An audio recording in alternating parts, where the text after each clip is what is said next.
में। इसका इंट्रोडक्शन यहाँ पे दिया हुआ है। Critical chain project management was developed by and publicised by doctor एलेवी in 1997. Follower of this methodology of project management, claiming to be an alternative standard of project management. Actually जो doctor LV थे, इन्होंने एक book लिखी थी जो terms पे थी, थीम्स ऑफ कॉन्स्ट्रेंट्स पे थी। तो इन्होंने बाद में रियलाइज किया था कि जो प्रोजेक्ट का मैनेजर है ना, उसको बहुत सी डिफिकल्टीज फेस करनी पड़ती हैं। उन्होंने उस पूरी डिपेंडेंसीज को और पूरे जो एरा था उसमें अपने सारे कंट्रोल को नाम दे दिया क्रिटिकल चेन का। तो उन्होंने ये आगे टीओसी विद क्रिटिकल चेन है, थ्योरी ऑफ कॉन्स्ट्रेंट्स, जो उन्होंने बनाई थी। Method come to into force after the initial project schedule is prepared. उन्होंने पहले स्केड्यूल बनाया था थ्योरी ऑफ कॉन्स्ट्रेंट्स का, यानी कि प्रोजेक्ट बनाते वक्त हमें किस किस हर्डल का सामना करना पड़ता है, which includes establishing task dependencies, यानी कि हर टास्क जो वो डिपेंड करता था। अब टास्क जो वो दो तरह से डिपेंड करता था, टेक्निकल डिपेंडेंसीज भी आती थी उसमें, और उसमें टास्क की डिपेंडेंसीज भी आती थी, यानी कि आपको रिसोर्सेज आपके पास कम है तो रिसोर्सेज की भी डिपेंडेंसी, हर चीज़ जो है वो एक दूसरे से रिलेट करी थी। To do so the methodology assumes constraint related to each task, हर टास्क एक दूसरे से रिलेट कर रहा था।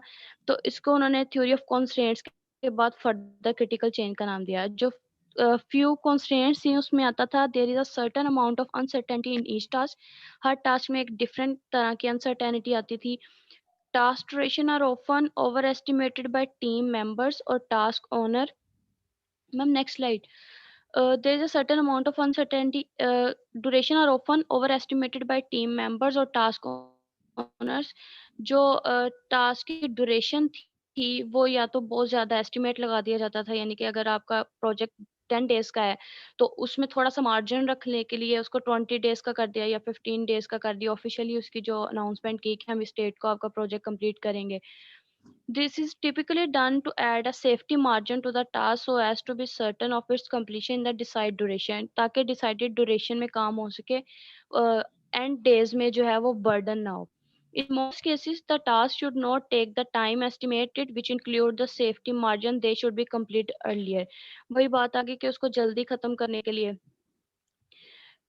करें। उसके बाद है if the safety margin assumed is not needed, अगर सेफ्टी मार्जिन जो हम रखते हैं 15 या 5 या 10 दिन का उसने रखा था, इट इज़ एक्चुअली वेस्टेड। वो कह रहा है कि एक्चुअली ये वेस्टेड था, डॉक्टर एली के मुताबिक ये वेस्ट टाइम था हमारा, कि अगर हमारा प्रोजेक्ट जो है वो एक 10 दिन में कंप्लीट हो सकता है तो हम उसको जो एक्स्ट्रा 5 दिन लगा रहे हैं।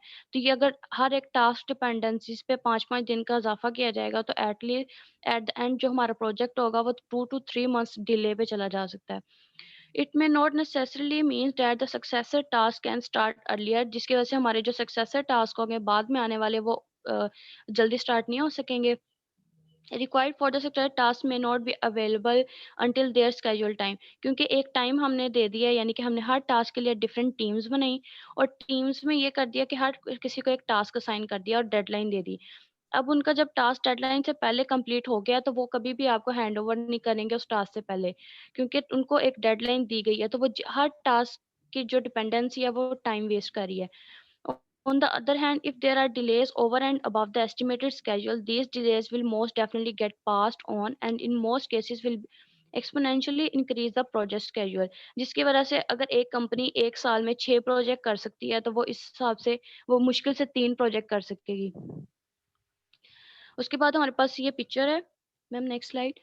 स्टैंडर्ड कन्वेंशनल प्रोजेक्ट स्केड्यूल दिया हुआ है, जो हमारे पास कि हर टास्क को डिपेंडेंसी देनी है, कि हर टास्क के टीम को कहना है कि आपके पास इतने दिन है या एंड के लिए कुछ डेज बचाने हैं।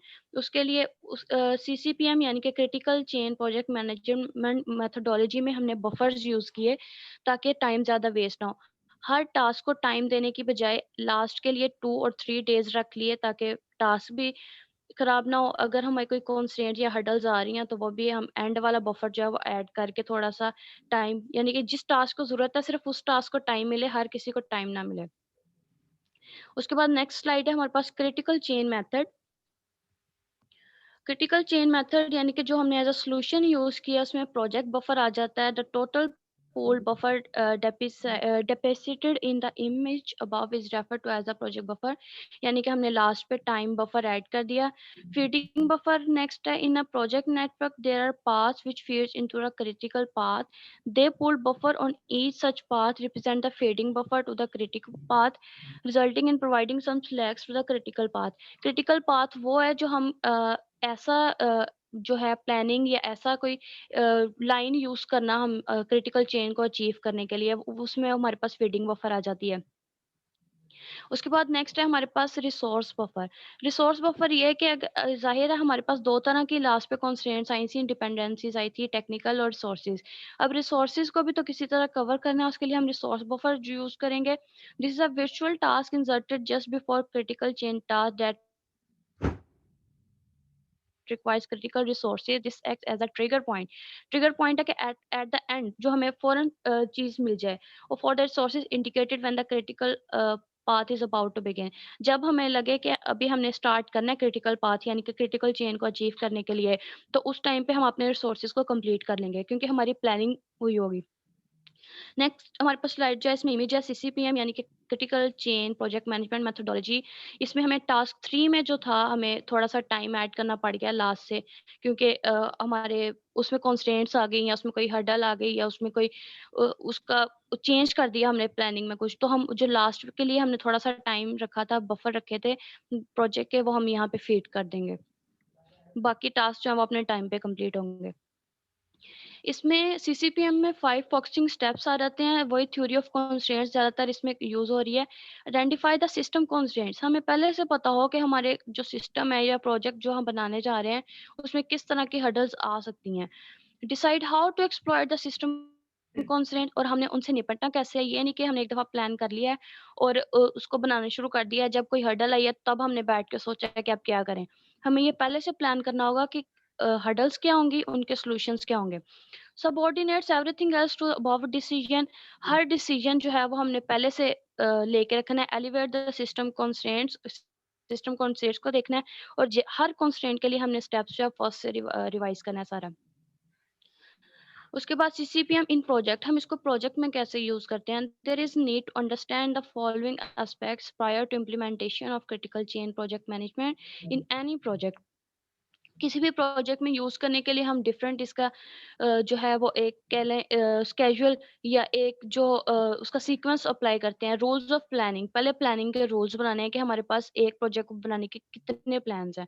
एग्जीक्यूशन रूल्स, इसमें से हमने एग्जीक्यूट कौन सा करना है जो हमारा टाइम भी कम बचाए, हमें फ़ायदा भी हो, हमारा प्रोजेक्ट जो है वो बेनिफिशियल भी हो. Features of CCPM. अब सीसीपीएम में क्रिटिकल चेन के हमने कौन-कौन से फीचर्स अप्लाई करने हैं. ये नहीं कि हर तरह की हर्डल्स के लिए पहले से तैयार हैं लेकिन उसमें चांसेस कम थे तो सारा टाइम इस चीज़ में वेस्ट कर दिया कि हमें किस-किस तरह के हर्डल्स आ सकती हैं. बट सीसीपीएम प्रोवाइड्स हमें क्रिटिकल चेन किसी भी हर्डल पे क्या चीज़ प्रोवाइड करेगा, किस तरह का सॉल्यूशन प्रोवाइड कर सकेगा. पिटफॉल्स एड्रेस्ड बाय सीसीपीएम कि हमें जो मुश्किल आएगी उसको कैसे एड्रेस करना है, किस तरह हमें पता चलेगा कि क्या मुश्किल आ रही है. लिमिटेशंस क्या-क्या हैं सीसीपीएम की. हर चीज़ की एक लिमिटेशन होती है, ज़ाहिर है क्रिटिकल चेन की भी एक लिमिटेशन होगी. इसमें लिमिटेशन को भी हमने पहले से देखना है कि अगर हमें आउटर कोई हेल्प लेनी पड़े तो हम वो भी उसके लिए भी पहले से तैयार हों. बेनिफिट्स ऑफ इम्प्लीमेंटिंग सीसीपीएम, ये हमें अगर एक चीज़ के 2 सॉल्यूशन मिल रहे हैं तो हमने ये देखना है हमारे लिए बेनिफिशियल कौन-सा है. उसके बाद नेक्स्ट स्लाइड है हमारे पास टाइम एस्टिमेट्स इन प्रोजेक्ट. टाइम एस्टिमेट सबसे बेस्ट एग्जांपल है हमारे पास क्रिटिकल चेन की. टाइम एस्टिमेट हमने पहले भी बहुत अच्छे से पढ़ लिया. Estimate is a range of possibilities in a project. हमारे पास एस्टिमेशन की पॉसिबिलिटीज कितनी है, कितने तरह की हमारे पास कितना टाइम आ सकता है. It is subject to uncertainty and variability. यानी कि चेंजिंग्स के लिए और अनसर्टेनिटी को डील करने के लिए हमारे पास टाइम एस्टिमेशन और कॉस्ट एस्टिमेशन वो हमने पढ़ा हुआ वो की जाती है. अ, उसके बाद है कि टाइम में हम जो है टाइम एस्टिमेशन के दौरान हम क्रिटिकल चेन से पहले जो है वो किस तरह से अपना टाइम जो है वेस्ट करते हैं सेफ्टी के लिए. जो एक्चुअल हम सोच रहे होते हैं वो सेफ्टी है लेकिन वो टाइम वेस्टिंग होती है. उसमें मल्टीटास्किंग के थ्रू हमें बताया गया, मॉर्फेस लॉ के थ्रू, स्टूडेंट सिंड्रोम के थ्रू और पार्किंसंस लॉ के थ्रू. मल्टीटास्किंग में ये है कि working on more than one task during a period of time. एक टाइम में एक से ज्यादा टास्क पे काम करना. ये कहने को हम मल्टीटास्किंग कर रहे हैं लेकिन ये हमारा टाइम वेस्ट कर रही है. People generally believe that multitasking is good and